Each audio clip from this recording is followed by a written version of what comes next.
Hey guys, Taco Mage here again, coming to you from Isla de Moco. It's been about a week since that last session. Today's going to be another full session. It's not going to be an update session. I know I said I was going to do update sessions, but there's just so many new things that I want to do and get going before I get to the moon.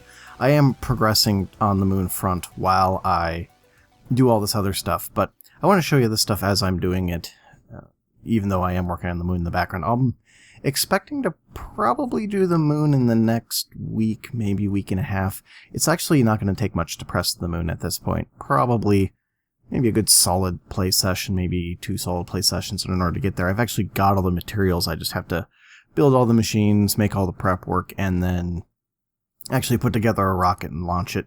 And I have to collect some oil, which isn't going to be a problem because there's just oil over there. And Toasty showed me a really cool new block, or a tool, rather, that can suck up oil relatively quickly and put it into an inventory in your backpack. So I may show you guys that when I go out to collect my oil. It is really neat. But today, there are a couple of things that I need to cover. Mostly to do with bees, but also dealing with some other stuff. But let's start with bees, since that's what I was talking about last time, and that's what I was going to work on. So since the last session, as I said, it's been about a week, I have managed to isolate and purify 6 strains of bees. I've got the common bee. Oh, it's just an AD frame name, but it's the common bee, cultivated bee, the valiant bee. I've also got the diligent bee, the unweary bee, and the red bee, as well as having a bunch of just the regular hive bees. And that's really all the far I've gotten in a week. I've been surprised. I haven't done a lot of bees thus far in Minecraft.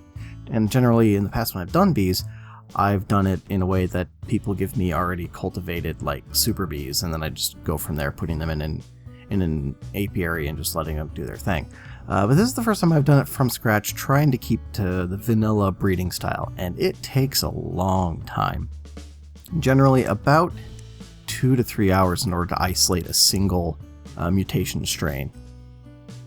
More if I get fancy and try to get good traits from either the parents on it while I'm at it, like I believe it was either the diligent or the unweary that I managed to get the fast trait on just by virtue of how it was bred.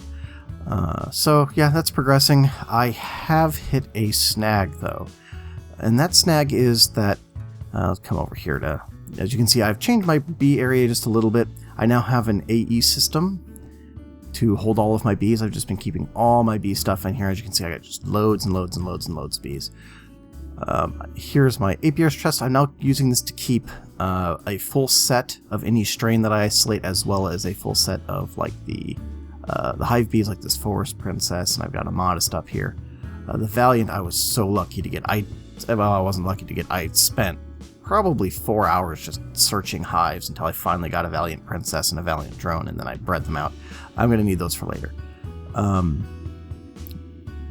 But yeah, that's where I'm keeping those. All my other bees, as well as any backup bees, are just been in here. Things that I don't have isolated yet are all in the ME system, as well as everything else. But the thing that I ran into, let's see if I got one that has it in here. Not that one. This one.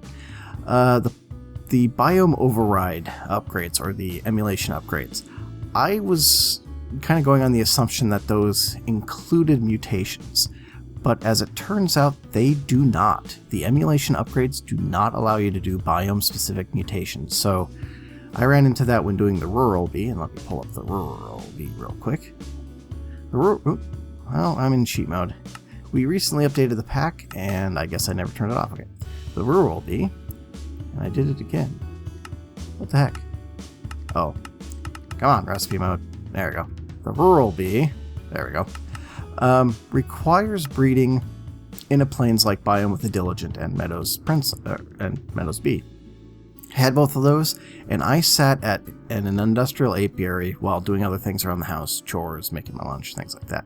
For about 4 hours, I did about, I think it was like 80 generations without getting a single mutation of a rural. And I thought that was odd, so I did some more experimenting, and I actually looked at the code for genistry and forestry and found that, indeed, the way the upgrades are coded does not allow mutations to occur just with the biome override. You actually have to be in a biome with the plain subtype in it. So that threw kind of a wrench in my plans, because I was going to go all the way up to at least farmed bees using just manual crossbreeding out in industrial apiaries. Can't do that. That's not going to work. And in order to keep the challenge that I can't leave my island and... okay. So it would be within the realm of possibility, sort of like the way that, you know, doing really difficult, crazy things are possible.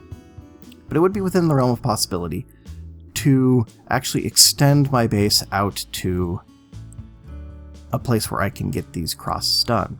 The problem is the closest biome, let's see if I can find out, the closest biome where I can actually make this cross happen is over here. And that's about, I think, what, 3,000 blocks from my base? So I could feasibly build a giant stone bridge over there, or cobblestone bridge over there, and actually place aviaries, and it would still be part of the Sky Island. There is no way that I am going to do that. So instead we got to dig a little deeper into Genistry. And the thing that I want to do today is build the mutatron, and the mutagen producer. And these are a pair of machines that will allow me to take bees and force a cross mutation. Like I said, I didn't want to have to do this so early. I knew I was probably going to eventually do the mutatron, but I kind of wanted to do more, I guess, vanilla forestry style breeding with just, you know, random mutations. But my hand's kind of forced on this one because of the way that I set up this challenge. Or I should say the way my sponsors set up this challenge. Thanks, Taco Hut. So yeah, my hand's kind of forced on that one, so we're going to be doing that today. The other thing that we're going to be doing today is starting in on Industrial Craft 2. So let's get to making the mutatron. Now the mutatron is actually not too bad to make. It's a little bit expensive, but not terrible. Let's take a look here, and you'll see me probably popping in to take care of my bees. I'm actually in the process of getting a trait onto these Meadows drones that was on one of the crosses, so I'm trying to purify it into a princess so I can breed a pure strain with it. But the mutatron, as I said, is not terribly expensive. It's mostly bronze. Everything bees is bronze. Some of these bee receptacles, power module, mutagen take, sturdy casing. But the thing that's kind of the special item is the genetics processor, which is 2 diamonds, a pulsating chip, and 2 nether quartz in that assembly table. And pulsating is just an ender pearl and a redstone. So let's start with making a couple of those pulsating chips. I think I should only need one of them, so let's just do one. I don't have a lot of ender pearl. I got 3 ender pearls left. That's another thing I need to do, is get to the end. Toasty actually has a portal to the end, but it's a magic portal, as if there's a portal to the end that isn't magic, but you know. But he has graciously offered to transport an RF Tools portal to the end for me, and then I can just teleport right there and avoid directly touching magic. So, the other thing I did is I did end up building that vacuum hopper, which is good. Basically what that does is anything that comes off of my assembly table pops right into this chest. So I got that all set up. And so let's just pop these in there, select pulsating chips, and this should start going to town. Yep, there it goes. So we'll wait for those to finish. The other thing you'll notice is that I did get 2 of these apiarist villagers captured. In fact, this was the one that I captured and I put in his little safety fence area, and this is the one Toasty captured and put in this little weird, I guess, Tantalus-style torture device. As it turns out, the Toasty villager is the one that I ended up getting the monastic drone offer procced on, so that's great. That's exactly why I wanted these villagers. The problem here is that it requires a lot of emerald, and emerald are a lot more rare in this pack. They appear about 10% as often as they do in the normal packs, so it's gonna be a little while before I'm able to get the monastic drone. So I don't know how desperately I need the monastic drone, I may not even bother, but it's something I would like to do. So as I gather more materials, hopefully I'll hit some emerald. So this is going to take a while. Kind of take a look at how I'm doing my bees here. See, as we got 3 bees here. What I'm trying to do, I'll pull up my beealyzer here, is I'm trying to isolate on this Meadows drone the fast production speed. Now I know that's not the best production speed, and that's actually the reason I'm going after that pink drone. If we pull up the pink drone here, or the pink bee, you'll notice that the pink bee has fastest worker trait on it. I was thrilled to see that because previously, at least a long time ago in the bees, the only way to get the fastest worker, there was one bee, I think, in the entire set of bees, and it was a magic bee that had that. The only way you could get that magic bee was through Thaumcraft. Well, in this case, this pink drone doesn't take anything special, just takes some breeding. You breed a red bee, you breed a white bee, and you crossbreed those to get a pink bee. So that's going to be great, but that's a little ways away. I'm right in the process of doing the white bee right now, so for the time being, I'm just concentrating on getting fast. It's a trait that I have that's fast. Hoping for a fast. See, I've got a fast drone here, so if I just pop this princess in with that fast drone, she will just go to town. Let's see if these guy stacks with anybody. He does not. And then she'll just do her thing. The way I'm doing this is I've got a light upgrade so they work all day, a plains emulation upgrade which actually forces this to the plains biome, including temperature and humidity, which is nice because it's building one of these plains emulation upgrades is actually a lot easier than building a whole bunch of temperature and humidity upgrades. And then a bunch of lifespan upgrades to make sure the bees die nice and fast. So that keeps my turnover pretty high. How are we doing here? Almost there. Alright, what else? This is my... If we take a look at it here, I'll just give you a little tour of what's going on. This is my chest for doing combs. If we run over here and grab some comb out, I just pop them in this chest. Dumps into this hopper. Hopper sends it on to this centrifuge, which produces the products which go out here. As you can see, I was doing those Valiant bees, and I got a lot of cocoa and beeswax, a lot of red-colored honey drops from the red bees, and again, always honey and propolis from when I was doing the Unweary and the Diligent bees. So that's pretty good. I've also set a couple more things up on my production layer, so I'll show you those in a second. Killing me here. Assembly table. Let's go look at those real quick, and then we'll come back to the assembly table. Because I did want to show this to you guys, just because I love making these and they're so neat. So this over here is my what I call contraption. And basically all you do is you put in any kind of mined ore over here. I don't have it set up to process sand and gravel yet, but I will. And it passes it to whatever it needs to go. So let's say I've got a dense ore. Dense ore would come over to the pulverizer, which then pulverizes it into 4 ores and passes it back to the chest. This logistical sorter has all kinds of filters, which sends things to where it needs to go. Once it's finally hit something that I want to keep, it sends it to the black filter, which is this chest over here, which has some byproducts into it. Again, haven't done a lot of processing yet today, but I actually have a chest in the mining world waiting to be... I've just been moving it over by hand so far. I haven't got to the point of making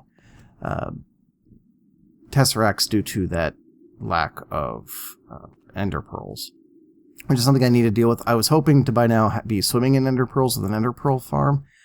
Hopefully I can find some ender lily seeds in the end, because I just have not had any luck finding any more ender lily seeds in chests.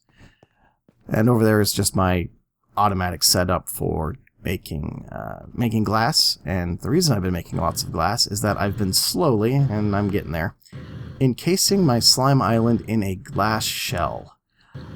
I have no idea why I decided to do that, but it's actually turned out pretty cool. I'm going to have this little slime island in a jar kind of thing going on, so that's going to be neat. I haven't done anything with my lower levels, with my automation floor and my portal level yet. That'll come. This is going to be service access for the cavity that'll be underneath my farm here. Alright, let's check and see if this thing is done. It is. So we got our pulsating chips. So now we need to recombine those, and I don't remember what it was. Nether quartz 2, diamonds 2. That's the other thing about this 1.7.10 pack. I've noticed that the diamond... I've noticed that the oregen is a lot more, I guess you should say balanced. Diamond, emerald, and copper, for some reason, are all a lot more rare than they were in the Resonant Rise pack. And to be honest, nether quartz, need some nether quartz. And to be honest, I kind of like that. It kind of gives some, not necessarily credence, but it kind of gives you motivation to find other ways to gather some of those rarer materials. So I may be doing that with bees. Once again, coming in here, check my bees. So I'm going to be probably doing this a lot. I'll probably cut some of it. Oh, finally, look at that. Ooh, she's got the shortest lifespan. For those wondering, the shortest lifespan, especially early on in bees, is actually really good because it makes them turn over faster. But she's got fast, slowest. How's this? I had a bee that was really good from an earlier one. Oh, these are both shorter. Do I dare? What was this one? Shortest, fast, slowest. All right, let's keep doing. I would like to get both those traits on this bee. The slowest increases your turnover speed, so when you're using it to crossbreed with things, it makes it go a lot faster. I like to have the slowest trait. Generally, if you're making like, what's the word? Like super bees, the last trait that you want to change on it is its lifespan, because the longer the lifespan, and that guy, let's just make, well, it'll make two of them. I figure I'll find a use for two of them. The longer the lifespan, the longer it's going to take to turn around each generation, and the longer it's going to take to breed. Over here I got some wintries that I'm working on. The wintry bees I need for making that white bee. Right now in the process of breeding off the freezing effect on it before I... oh, there we go. Before I purify. I'm getting really close on that. Put those two in. This bee goes in here. So yeah, I can't wait to get my recycler. I actually have a lot of bees in here that I don't need, but I've been just keeping them because I'm a hoarder. Most of the bees that are in here that aren't pristine or ignoble queens will probably go in the recycler. I may keep some back for doing genetics later on, but I'm not going to have any shortage of bees anytime soon. So yeah. So this is going to take a while. Oh, it's not going to take a while. Oh, that's going to go a lot faster than the pulsating chips did. Oh, that's almost done. I'll just watch this guy pop out and get sucked right in there. See, there it goes. Oh, it's because it's got to make... Oh, that's because I only gave it one. Alright. So now I should be able to make the mutatron. Go down and make that. Eventually, I'm actually going to move all that... I'll talk about that after I make the mutatron. Mutatron. Okay, so I'm going to need a sturdy casing. I'm going to need 3 of these bee things. I'm going to need 3 of these plates to do that. And 3 of these bee things. 1, 2, 3. Mutagen tank, which I have all the bits for that. Got the processor in there. Bronze I've got. Power module. Ooh, I'm going to need... Do I have this? I don't think I've got the bronze gears. No, I don't. Okay, 4 bronze gears, and then I will be ready to... Oh. Does it take the... Yeah, it does take the thermal. Thermal gears are actually slightly more expensive, but they're a lot easier to make because they're not so nested. What am I missing here? That goes in there. Did I make the power? What was I doing here? Mutatron. Did I not make it? Mutatron. What's this called? Power module. I thought... Oh, I made the gears. That's what I did. Nerp. And of course I need the processor. For some reason I didn't pull that in there. Alright, so I got my Mutatron. Next thing I need to make is the mutagen producer. This is to make the mutagen. Mutagen is made by a lot of things. Redstone, uranium, what else? Glowstone. The big one though is uranium-235, which I am going to go for. Since I want to do nuclear reactors anyway, I'm going to make a... What is it that makes uranium-235? It's the thermal centrifuge. And to get to the thermal centrifuge, I'm going to need ore washing plant. But I'm not going to do that tonight. That's kind of in the future. But it's going to be cool because then I'm going to get 235 and then I can just make tons of mutagen if I want to use 235 to do that. I might just use that 238 or 236, whatever the other one is. But anyway, mutagen producer. 2. Oh, now what am I out of? Pistons. 2 pistons. Alright, mutagen producer. Alright, now I think I should have them. Yeah, okay, mutagen producer. Great. And let's just grab some redstone. Let's grab a stack of redstone. 1, 2, 3, 4. Oh yeah, I got a spot for it right here. Look at that. Let's just put the mutatron, put him down on the bottom. Just put him right there. And then, I don't think if I put the mutagen producer right next to it, it will automatically feed in. I think I had a problem with that the first time I tried this. So let's just stick it like, no. Oh, that does work. Yeah, because it's diagonal is fine. So that's going to get some juice, and I'm going to need a couple of fluid pipes. Let's check on my bees up here real quick.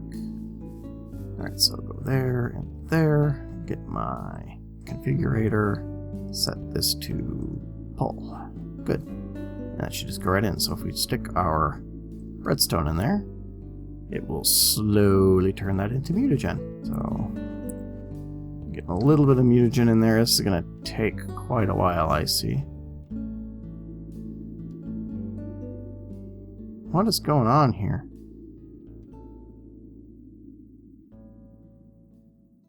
There is something odd going on.